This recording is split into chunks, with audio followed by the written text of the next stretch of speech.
Infelizmente, ao longo desses meses de pandemia, na verdade quase um ano, muitos ainda negam a pandemia e agem como se ela não existisse, né? Há inclusive questionamentos, pessoas que muitas vezes dizem que a pandemia não tem a devida gravidade, como dizem cientistas, especialistas do mundo todo e as principais autoridades de saúde do mundo. Nós preparamos uma reportagem sobre os números da pandemia somente na nossa região. Somente na nossa região, que já ultrapassou a marca de 650 mortos pela doença. Minas Gerais está com 11.784 mortes causadas pelo novo coronavírus. O número é quase igual à quantidade de habitantes em Itatiaiuçu, no centro-oeste de Minas. Com todas estas mortes no estado, é como se Itatiaiuçu deixasse de existir. Um vírus invisível aos nossos olhos e que tirou a vida dos pais do Ricardo. Seu Justino, de 94 anos, e dona Ocrisa, de 83, morreram com diferença de apenas 10 dias. Os dois chegaram a ficar internados na Santa Casa de Bom Despacho. A família nunca imagina que seria tão grave, né? Quando começou com os primeiros sintomas, a família... justamente porque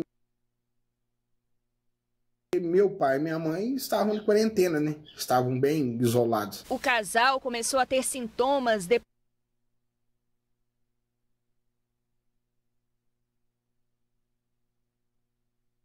da Covid. Os irmãos estão lidando com luto difícil. A perda é difícil. A falta é grande demais, né?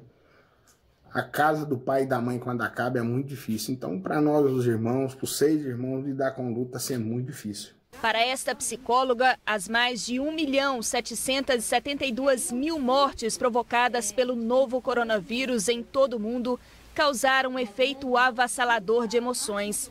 E quem perdeu alguém para a doença precisou conviver com diversas etapas do luto. O luto ele tem 5 etapas que devem ser vivenciadas.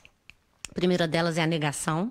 A pessoa entende que ela não quer entender o que está passando, então ela começa a negar. Depois da negação, ela passa para a raiva. Raiva da situação, raiva das pessoas, pode se tornar explosiva.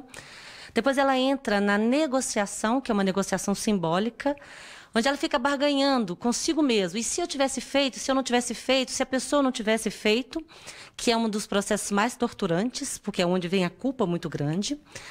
Depois disso, aqui ela entra verdadeiramente no processo de uma tristeza profunda, chegando muitas vezes a um processo de depressão. E aí que a gente vai ver a pessoa apática, sem produtividade, sem energia. Depois de todas essas etapas, a pessoa chega à aceitação, que é quando ela entende que a única maneira de seguir é deixar viva a pessoa dentro de si mesma. E aí ela consegue, apesar de tanta dor, continuar vivendo. Silene é uma sobrevivente. Encarou o vírus em agosto deste ano, passou 21 dias internada, sendo que em 15 a vida passou e ela nem viu. Estava entubada no CTI. Assistente administrativo ainda convive com as sequelas da doença. Estou aguardando para fazer um exame de broncoscopia para ver se eu estou também com estreitamento na traqueia. Caso eu estiver, vou ter que fazer a cirurgia, colocar tipo um dilatador na traqueia, porque senão ela pode fechar. Os meus pés, o peito do meu pé dói, ele é adormecido e ao derredor dói 24 horas. Você não consegue ficar muito tempo sentado, nem muito tempo em pé. Todas as juntas do corpo dói. Silene não tem ideia de como pode ter se contaminado. Foi tudo muito rápido. Só lembro quando as enfermeiras falaram: você vai ficar no CTI para ficar mais perto do médico. E eu perguntei: mas eu tô tão ruim assim? Eles falaram: não, é só para ele te acompanhar de perto mesmo, Silene. Mas você tá ótima. Então, o que eu lembro antes da intubação foi isso. Quem foi vítima da Covid, seja perdendo parentes e amigos ou tendo que conviver com as sequelas da doença, reforça que o vírus não escolhe as vítimas. A pessoa que está levando a vida como se o vírus não matasse, uma roleta russa, né? Tá com a arma carregada na mão e disparando, aleatoriamente. Ah, orar a bala acha. É uma roleta russa, é um suicídio. Na realidade é isso. Quem tá lidando com o vírus como se ele não matasse, é um suicídio. Uma roleta russa. Convido a cada um, peço a cada um de vocês, cuidem-se, por favor. Não leve para a casa de vocês. Segura esse tempo que nos resta enquanto a vacina chega. Cuide-se. É claro que não é ficar trancada em pânico dentro de casa, mas é seguir o que os infectologistas estão pedindo e prosseguir na sua história dessa maneira. Como a gente disse, tudo em excesso vira veneno. Por isso o equilíbrio. Eixo em si, cuidados consigo e com o outro e acreditar que a gente vai sair disso. Dizem que a diferença entre o veneno, né, e o medicamento, no caso, é a dose. De mais ou de menos.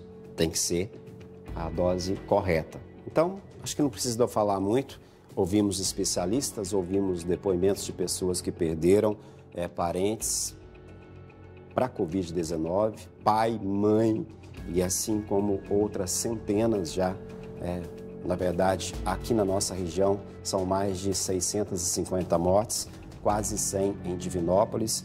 E aquilo que eu falei no começo, que muitos ainda negam, muitos pregam o contrário, muitos estão trabalhando contra a vacina, com publicações, com coisas mentiras acima de tudo, fazendo com que a população desacredite. No momento que nós precisávamos de estar juntos, todos, infelizmente nós temos um grupo de um lado, um grupo de outro, puxando, e a população, desde quando começou a pandemia, o Brasil é um país à deriva. Talvez seja um dos poucos no mundo onde nós não temos uma unidade.